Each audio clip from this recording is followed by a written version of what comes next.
we are the directors of Icarus. Well, partial. The other one's behind the camera over there. Yeah. He's a bit of a mess anyway. So That's why he's not being on camera. It's our short film for our Media A2.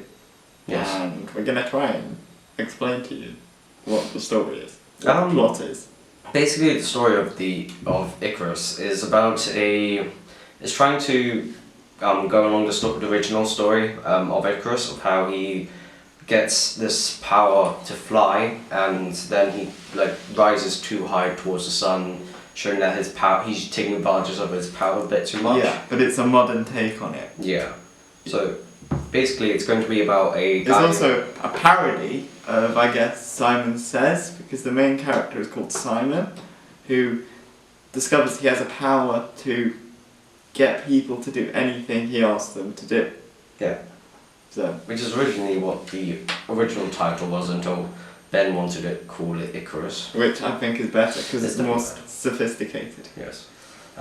So basically, it's going to be about a young teen called Simon, who has the ability to control people's minds and actions. He doesn't realize this ability until the beginning of the film. Basically, He uses it for good initially to get him, himself and his friend Jeremy out of trouble, especially away from this character called Matthew, who's a bit of a bully. a bit. He's a very stereotypical type of bully. Yes.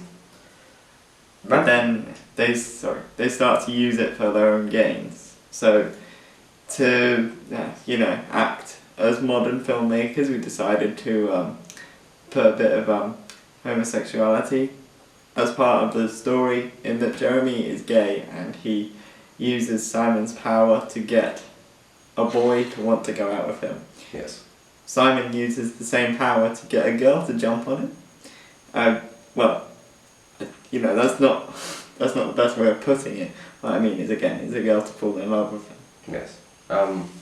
It's mainly just going to be it's not going to be very dramatic. It's going to be slight dramatic, slight comedy sort of take on this sort of film. I'll also take inspiration from The Kite Runner by Khaled Hosseini. Is that how you say it? Khaled Hosseini, I think. Yeah, okay. Well, because his main character in that book, Amir, as a little boy, decides to write a short story.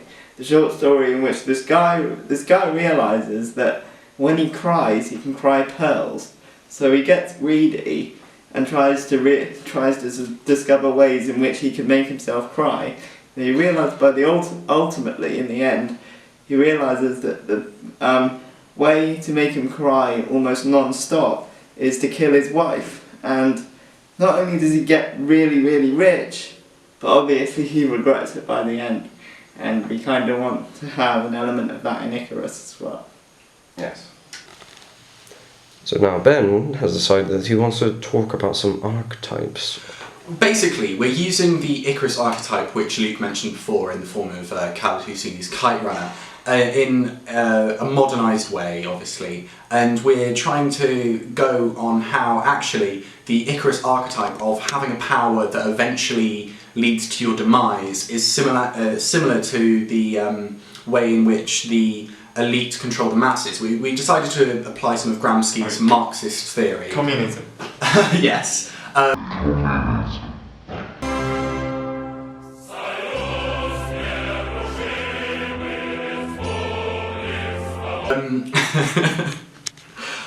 Gramsci's Marxist theories, in which through mass media the elite influence the masses, and we decided that we were going to implement this because the way in which Simon influences other people's beliefs and opinions and what they do is sort of an invasion of their personal privacy, and the way in which this works is sort of turning the idea of what is true, who truly is the protagonist in this, because Simon is doing wrong, and he eventually, it appears as though he's the antagonist, anti-hero, it's the same thing. You're on the same page. I'm on the same page, it's okay. It's the same thing. And that idea is sort of plays on the idea of the basic characters of a story. And there are so many theorists have mentioned these basic characters, and trying to twist them in a certain way is, I think, is going to make Icarus a very interesting film.